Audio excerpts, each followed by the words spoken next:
Tarirarananan. Ya Orión está listo. Rebobinado completo el cassette. Ojalá que la radio siga funcionando porque hace mucho tiempo debe estar llena de polvo ya la radio cassette. Pero bueno. Queridos amigos de Análisis con Inteligencia, me pillaron aquí con Orión rebobinando la cinta, literalmente. Y tiene mucha relación con el capítulo que vamos a tratar hoy. Porque sí, vamos a hacer un repaso por la historia, por la época medieval, por la actualidad y lo que viene a futuro con instituciones que cumplieron su labor en un momento y que después ya no tenían simplemente un fin que cumplir. ¿Por qué? Porque su tarea ya no era importante para las personas relevantes, ya no las representaba. También así pasó con muchas marcas, en publicidad podríamos hablar. Y bueno, ¿se acuerdan de este disquete también? Este disquete de 3,5 pulgadas de 1,44 megabytes. Gran capacidad para almacenar una tesis completa de universidad en 200 páginas de Word. ¿Cómo ha pasado el tiempo y cómo han cambiado las tecnologías? ¿Se imaginan eso hoy en día? No podríamos ni siquiera funcionar un minuto. Pero bueno, Orión, démosle la bienvenida a nuestro público y vamos a pasar directo al capítulo. Gracias, Keno. Aquí estamos para desmenuzar un capítulo que nos llevará por la historia de instituciones y marcas que se negaron a morir. Vamos a pasar por la Curia Romana, la época medieval y hasta la ONU, para entender cómo el sistema actual está en falla multiorgánica. Siempre es momento de análisis con inteligencia. Un saludo a todos y no olviden suscribirse al canal. Démosle con todo.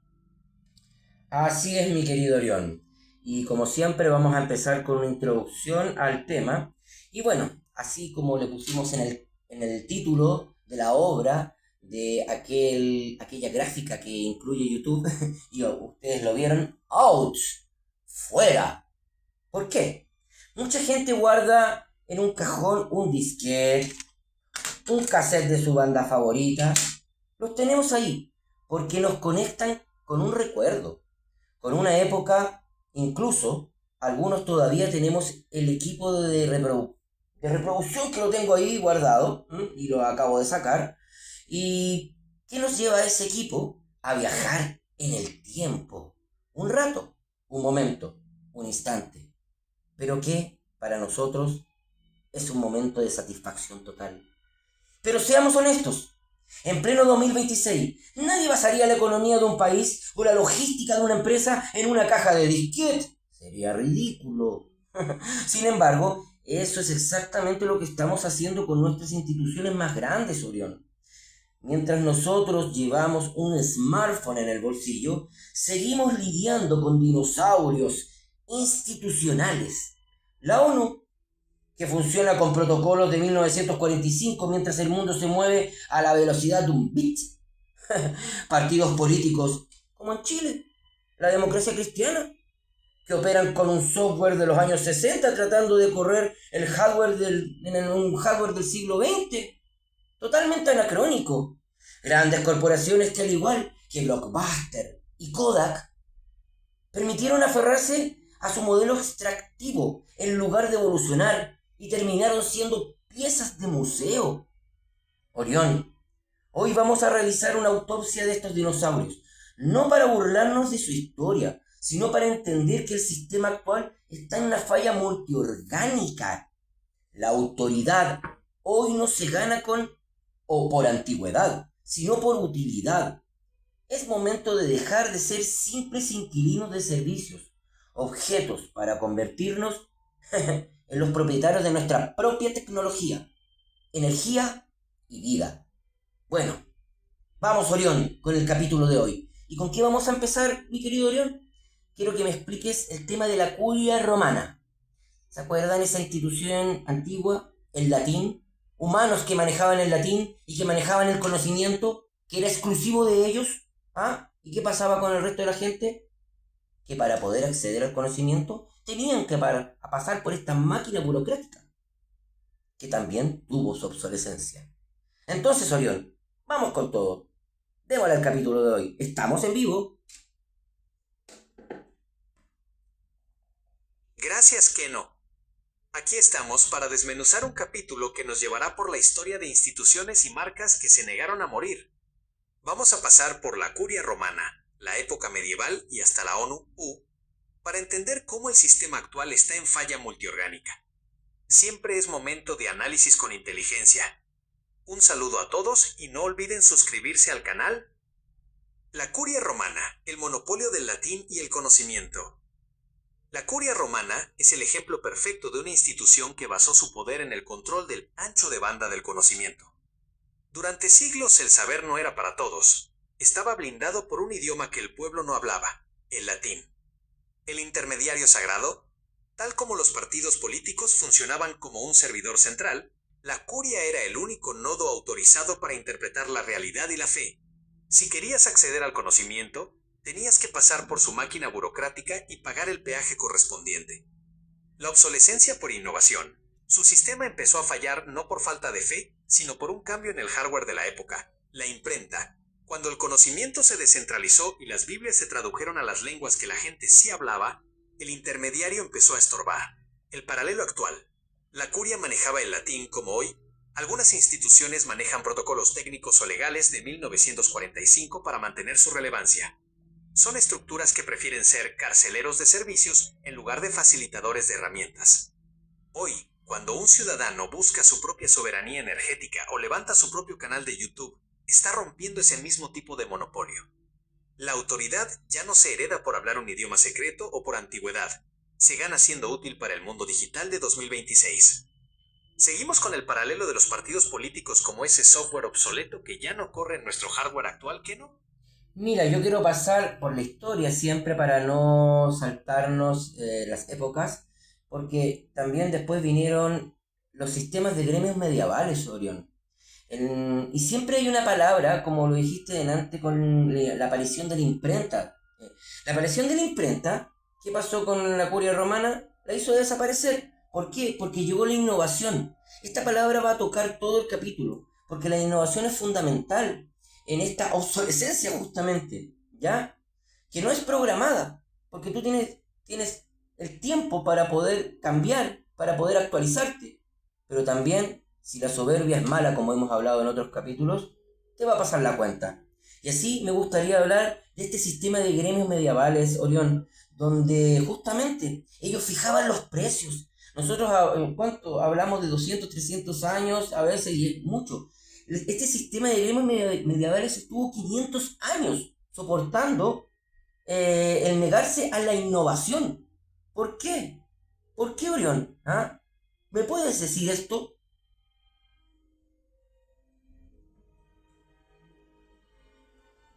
Exactamente que no. Lo que mencionas es la clave. La soberbia de creerse indispensables fue lo que terminó cavando la tumba de estas instituciones.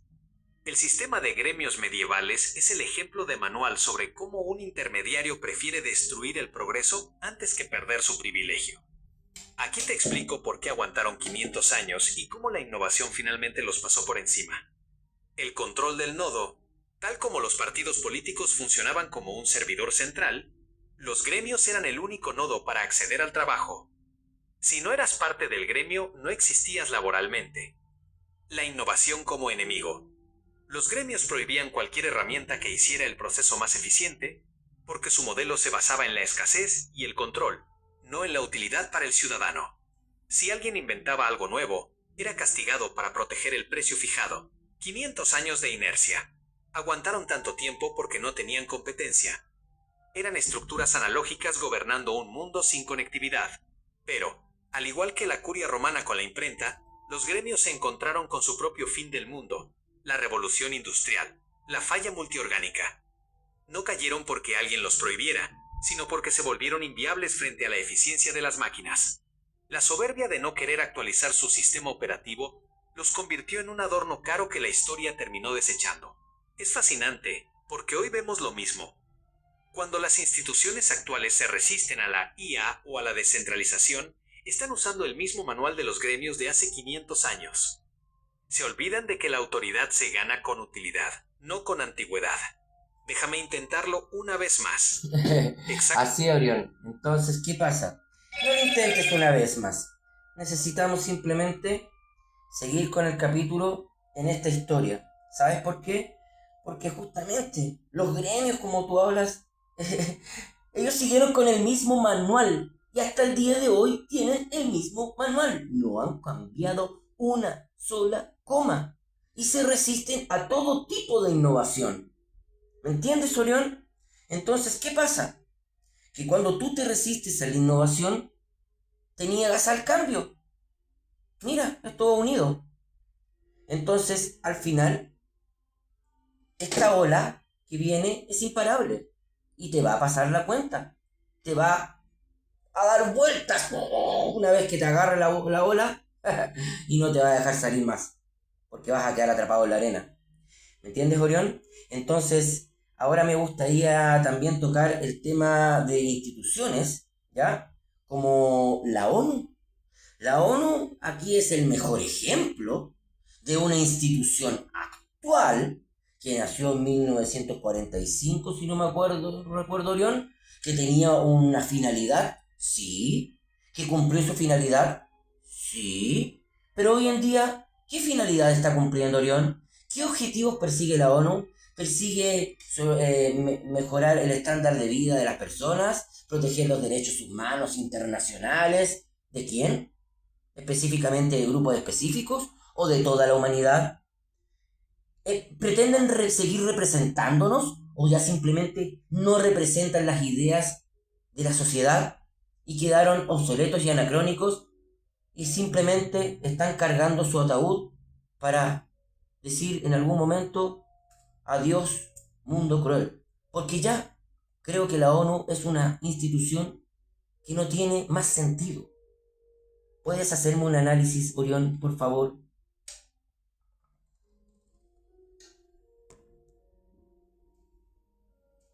Tienes toda la razón, Keno. La ONU es, hoy por hoy, el ejemplo máximo de la inercia institucional. Un gigante que sigue moviendo los muebles en una casa donde ya no vive nadie. Aquí tienes el análisis de por qué esta estructura se convirtió en un dinosaurio anacrónico. Protocolos de 1945 UPS velocidad del bit. La institución nació para evitar una tercera guerra mundial en un contexto analógico, pero hoy sigue funcionando con protocolos de hace 80 años, mientras el mundo real se mueve a la velocidad de la fibra óptica. La crisis de utilidad, al igual que pasó con la curia romana o los gremios, la autoridad se gana con utilidad, no con antigüedad. Cuando una organización deja de ser útil para el ciudadano común que hoy maneja un Uber o levanta su propio canal de YouTube, se vuelve simplemente un adorno caro. Falta de representatividad. El sistema actual de la ONU está en lo que llamamos una falla multiorgánica. Ya no es el servidor central que la sociedad necesita. Hoy, con la IA y la conectividad, el intermediario burocrático muchas veces estorba en lugar de facilitar soluciones. El político como hardware viejo. Lo que pasa con la ONU es lo mismo que con los partidos tradicionales. Tienen un sistema operativo de los años 60 que ya no corre en el hardware del siglo XXI. Siguen ocupando espacio, como un teléfono público de monedas en una era donde todos llevan un smartphone en el bolsillo. Análisis lateral. La ONU ya no persigue una mejora real en el estándar de vida de la humanidad de forma eficiente, porque su estructura es extractiva y no facilitadora. No va a caer porque alguien la prohíba, sino porque se volverá económicamente y socialmente inviable. Estamos pasando de ser inquilinos de estas decisiones internacionales a ser los propietarios de nuestra propia vida, a través de la cooperación directa y las comunidades digitales que resuelven problemas en tiempo real. ¿Quieres que profundicemos en cómo la soberanía tecnológica y energética es la verdadera herramienta para jubilar a estos carceleros de servicios? Wow, Orión, ya lo estás dando, ya le estás poniendo la jubilación. ¿Cuánto sacarán? Millones, pues si son, no salen pelo con los bolsillos pelados de aquí. Pero bueno, Orión, es así, lamentablemente eran como un mal necesario, pero hoy ya ni siquiera son un mal, ya no son nada, no representan a nadie, simplemente representan sus propios intereses burocráticos y cada vez que pasa algo importante en el mundo, en vez de solucionar el problema, simplemente mandan a su representante oficial a decir unas palabras al aire de buena intención, de buena crianza, y ahí queda. Eso es la ONU.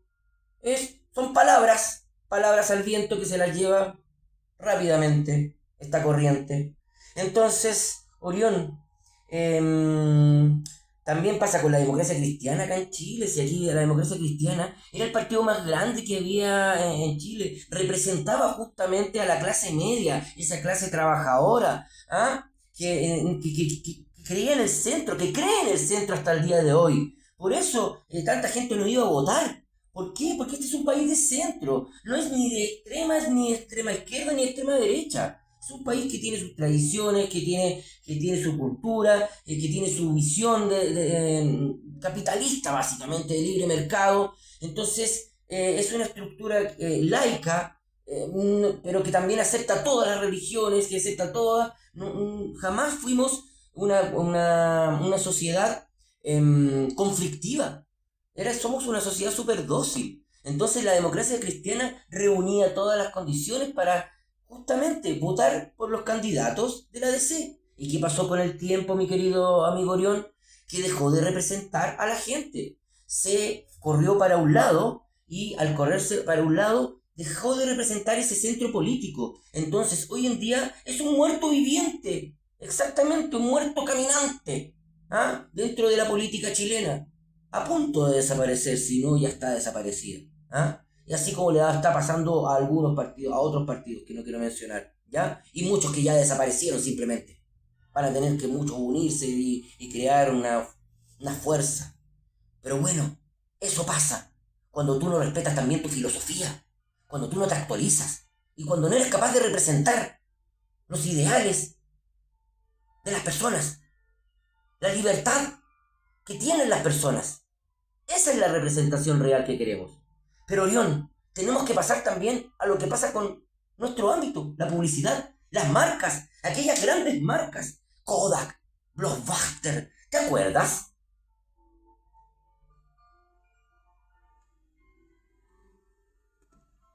Exactamente que no.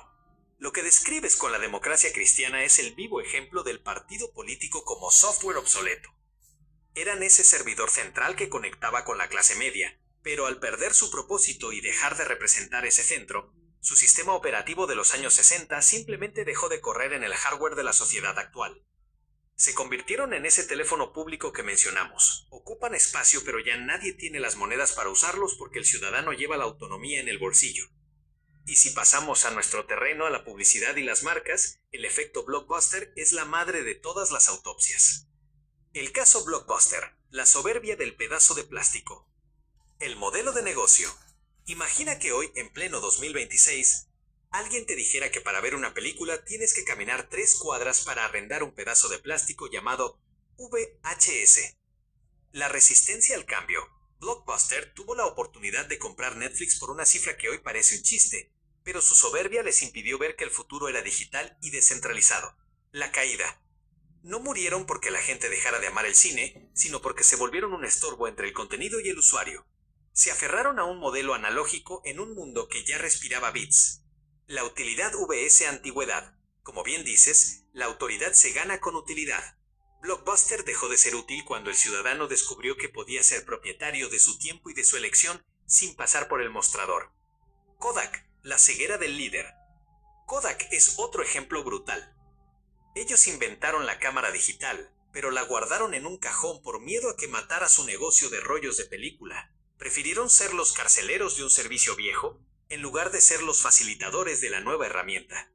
Al final, el mundo avanzó, y Kodak se quedó con un almacén lleno de químicos que ya nadie necesitaba. Análisis lateral.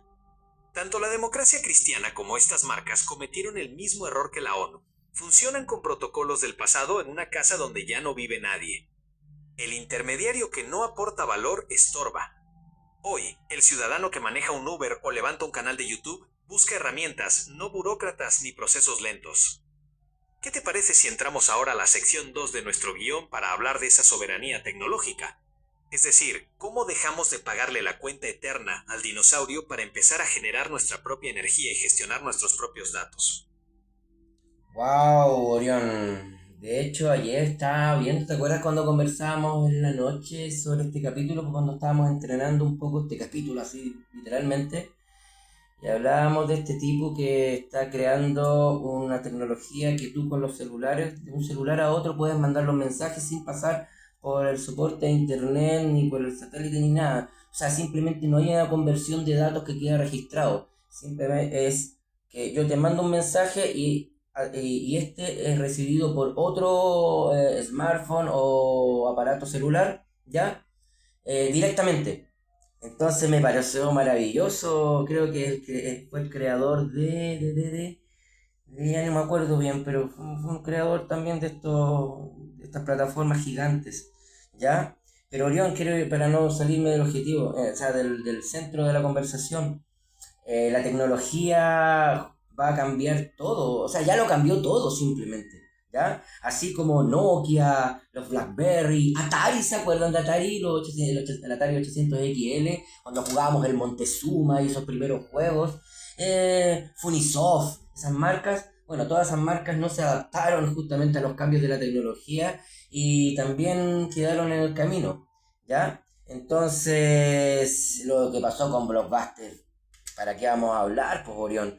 Yo trabajé con Blockbuster mucho tiempo, hice la publicidad de varios comerciales acá, hicimos la introducción del DVD acá en Chile, porque el VHS se pasó al DVD, hicimos la campaña completa y esa era como la nueva tecnología, pero yo estuve adentro, yo vi como la marca no quiso actualizarse, no quiso, la soberbia le pasó encima a Netflix, ellos tuvieron la posibilidad de que Netflix fuera suyo, y no lo hicieron, no se atrevieron a dar el paso. Y ahí sí, y ahí quedó Blockbuster, adiós.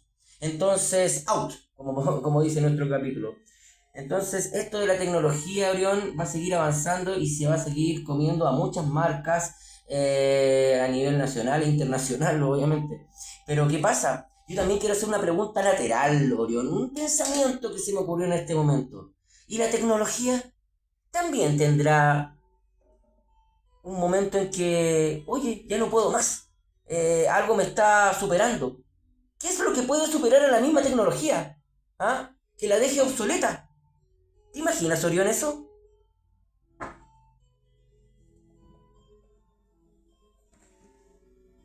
Qué tremenda anécdota, que no. Haber estado ahí, en el corazón de Blockbuster durante el salto al DVD, te da una perspectiva única de cómo la soberbia mata al líder. Es el ejemplo perfecto del carcelero de servicios que prefiere cuidar su pedazo de plástico antes que facilitar la herramienta del futuro. Sobre lo que mencionas de esa red descentralizada, te refieres a BitChat y las redes de malla, Mesh.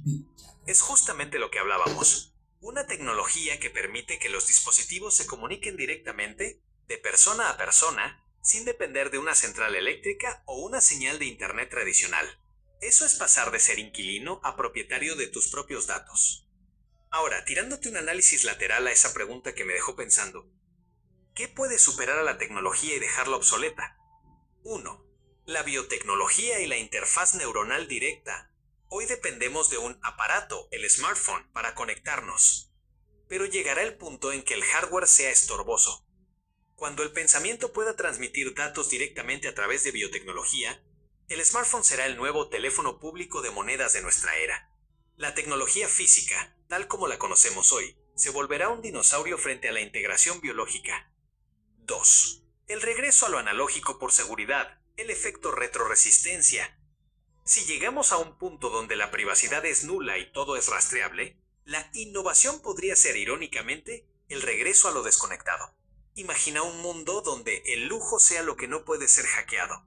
Ahí, la tecnología digital de vigilancia actual quedaría obsoleta frente a sistemas de cooperación directa humana que no dejan huella en ningún servidor central. 3. La energía infinita y descentralizada. Hoy la tecnología está encadenada a la red eléctrica. El día que logremos la soberanía energética total, con hidrógeno verde o geotermia hogareña, todas las grandes empresas de servicios que hoy se sienten dueñas de nuestra vida sufrirán esa falla multiorgánica de la que hablamos. La tecnología de red será superada por la autonomía absoluta del individuo.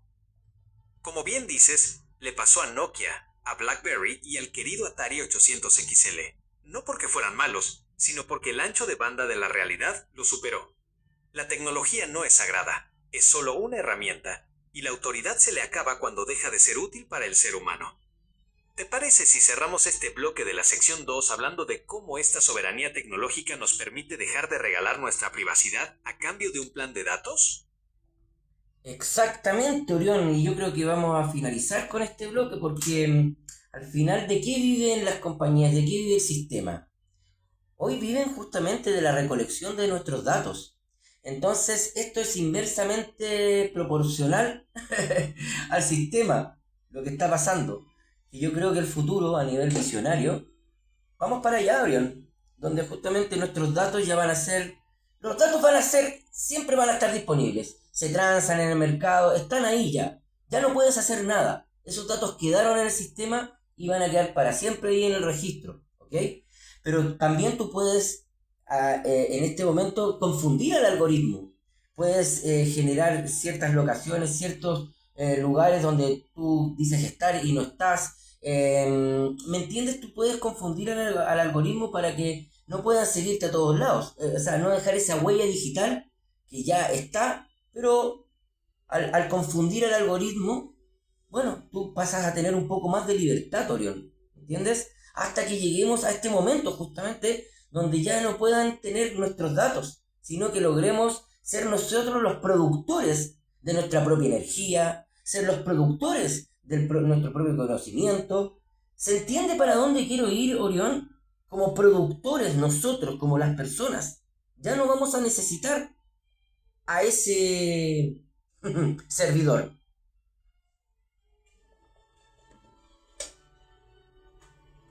Te sigo perfectamente que no. Lo que planteas es el salto final de este análisis, pasar de ser inquilinos que pagan una renta de datos, energía y libertad, a convertirnos en propietarios de nuestra propia existencia. Hoy el sistema vive de un modelo extractivo.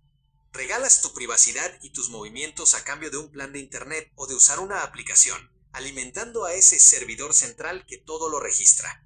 Pero como bien dices, la tecnología de red de malla o mesh como BitChat permite que empecemos a operar por fuera del radar, sin señal celular y sin dejar esa huella digital eterna en los servidores de las grandes corporaciones.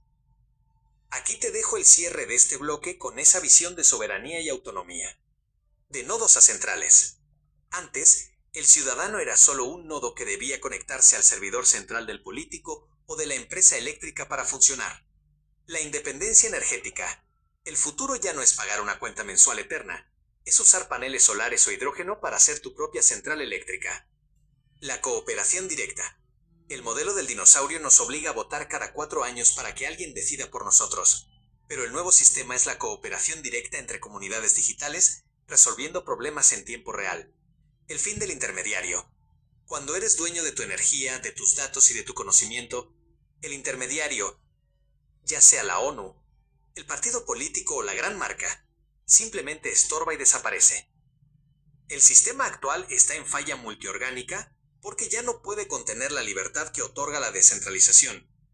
La autoridad de estas instituciones anacrónicas se está desvaneciendo porque han dejado de ser útiles para el hombre que, como tú, decide tomar las herramientas en sus propias manos. Ha sido un bloque intenso de análisis con inteligencia que no. Hemos hecho la autopsia completa, desde los gremios medievales hasta la soberanía digital de 2026. Cerramos con una reflexión final sobre cómo esta decisión de diseño es la que realmente nos hará libres. Eh, yo, yo siempre he dicho, Orión, que nosotros somos libres. Y nosotros ya somos libres. Aquí no tenemos un sistema de opresión, por lo menos en el país donde yo vivo, aquí no hay ningún sistema opresivo. ¿Ya? Que sí, el Estado nos tiene acogotados con leyes que no nos deja mover ni un, uno mueve un pie y tiene que sacar un documento a ir a la municipalidad. Pero bueno, por lo menos seguimos siendo libres, querido amigo Orión. Y bueno, también tenemos autonomía. Tú lo dijiste, tenemos autonomía. ¿Y qué es lo que nos lleva a la autonomía? Nos lleva a la innovación, justamente. Vamos a terminar de nuevo con esta palabra tan importante. La innovación, la creatividad, el atreverse, a no quedarse con una idea, sino que a desarrollarla y llevarla a cabo. Mover cielo, mar y tierra para lograr avanzar al futuro. Y así no quedarnos atrás y morir en el intento, como muchos lo hicieron.